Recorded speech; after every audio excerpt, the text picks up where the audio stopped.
at its most basic definition, leadership is really about this one simple word, right? It's influence. It's about the ability to influence the behaviors of others.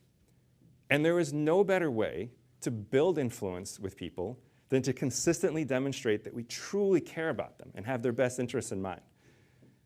From our personal lives, there's a very obvious example. For any of us who had a normal childhood, if mom calls asking for a favor of us, even if it's 2 in the morning, we're doing it, right? Why is that? Well, when we were young, mom stayed up with us all night when we were sick.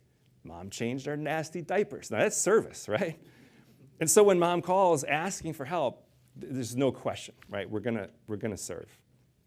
But from the business side, there's another story about Herb Kelleher that I think illustrates this very well. So in the year 2000, Southwest was about halfway through their fiscal year, and it looked like for the first time in their, at that point, 30-year history, they weren't going to have a profitable year.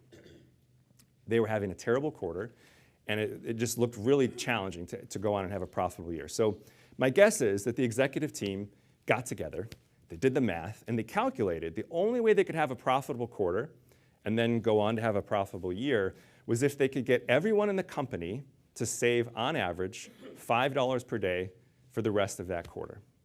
So what Herb did was he just sent a memo out. This is pre-email days. I think it was just a handwritten or typed memo. Sent it out to all 30,000 employees, from frontline all the way up to the C-suite.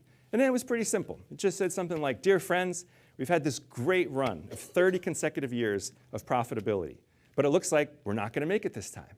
And the only way that we could is if each one of you would find a way to save $5 per day for the rest of the year. Would you please try to do that?" Nothing really special, right? Except for the way he signed it. He signed it, "Love Herb." And it's special because he actually meant it. And every Southwest employee knew that he meant it. They remembered him for decades, never passing a team member by without having some type of meaningful interaction to show that he cared. They remembered him for decades, coming in on the most important family holidays like Thanksgiving and Christmas to work side by side with them. Those people found a way to save $5 per day. In fact, they saved almost twice as much. As a side note, a good portion of the savings came from frontline people like baggage handlers who figured out ways to turn their airplanes around more quickly. There was a period of time when Southwest Airlines was turning their airplanes around 12 minutes faster than their competitors on average. This saved them $2.5 billion per year. This is the influence that we can create when people know that we truly care about them. So now, of course, the real question is, how do we do this, right? We all want to lead in this way. There's no one in this room that woke up in this morning and said, "I know what my leadership philosophy is. I'm going to be a jerk. I'm going to go in and just kick people in the shin and run them into the ground until they just give me what we need." Right? No one says this. We all want to lead in a way that's taking good care of our team members. But as we all know, this is much easier to just talk about from a stage than it is to do in practice. So that's what I'd like to do here with the rest of the time we have together, is just share with you a 4-step process. It's very simple. It's repeatable and scalable that will allow you and the managers who you lead to more consistently drive high levels of employee engagement, retention, and performance. And because you're all leaders of leaders, to develop leaders who are going to take over this company one day and be very effective at what they're doing and pass that on to the managers that they lead, and so on. How do we create a meaningful workplace? And why should we? I mean, this is one of the 14 needs, by the way. People need to derive meaning from work. And because this is so important, everyone knows this. Organizations spend a lot of time developing inspiring visions and missions. And I'm not knocking that. That's very important work. But I think there's some lower hanging fruit that's even simpler and easier to execute on. And that is creating a work environment where people all agree that the top priority is to look after the person to your left and your right, to take care of people and develop people around you. What happens when you have a culture like that? I think the easiest way to imagine this is using the military as an example. If you ask everyone who joins the military, they're offering to give their life for their country, right? But then you have people who, while they're serving in combat, make the conscious decision to run in front of a machine gun to go pull people out who are injured or something like that. And if you ask people who have done that, why did you do that? Why did you sacrifice your life for those people? They're not going to tell you, I was defending the Constitution of the United States. I was inspired by my commander's vision statement. You know what they're going to tell you? Because they would have done it for me. So now, think about what happens if you build a workplace culture like that, where every day that you show up, or from your employee's perspective, every day they show up, they know they would sacrifice at least a little bit for the person around them, or the people around them. You would sacrifice a little bit for the people around you, and you know they would do the same for you. Now, every day has meaning. Think of the conversations at night. You go home and you say, oh, you should have seen what Steve did for me. He spent all this time helping me. Or you should have seen how I helped Chris and grew him in this area. It was so impactful. Every day can be like that when this is the culture. The culture is we're taking care of the people around us and developing them.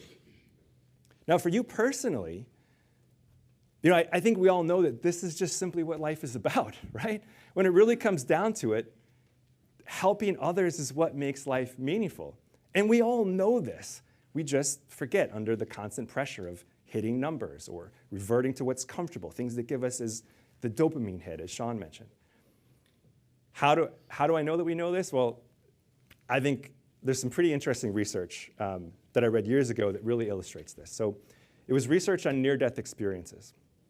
And for those of you who are not familiar with what a near-death experience is, this is where somebody is pronounced dead by a medical professional. They remain dead for 2 minutes, 4 minutes, sometimes 10 minutes or longer. And then they're revived, and they can come back and talk about what it was like to be dead. Now, the research that I had read looked at hundreds of cases of near-death experiences from all over the world. So as you would guess, there were a lot of elements of this experience reported differently from person to person, country to country.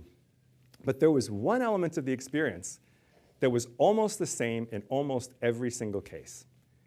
It turns out that as these people approached the boundary between this world and whatever might lie beyond it, they were all asked a question. Now, where it got really interesting to me is that it didn't matter what country they came from. It didn't matter what language they spoke. Didn't matter how old they were. Didn't matter what their gender identity was. In fact, it didn't even matter what their religious background was. If they were Christian, it was Jesus asking them this question. If they were Muslim, it was Allah. If they were an agnostic or an atheist, it was their own deepest inner self asking them this question. But in almost every single case, as these people approached the boundary between this world and whatever might lie beyond it, the question was the same. How well did you love? How well did you love? Now, the love that we're talking about here, my friends, is not a feeling. We don't have to like a person to love a person. Love is an action. It is a verb. When we love a person, we extend ourselves, we sacrifice, even if just a little bit, for the benefit of that person. That is love.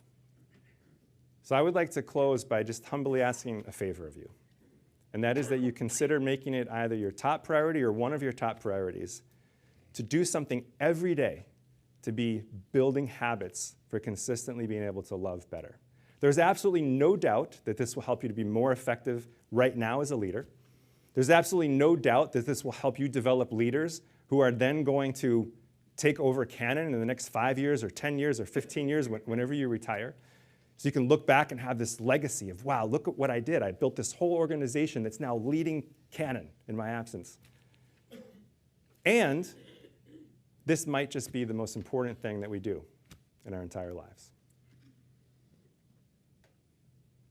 Well, thank you very much for taking the time to be here today with me. Thank you. Thank you.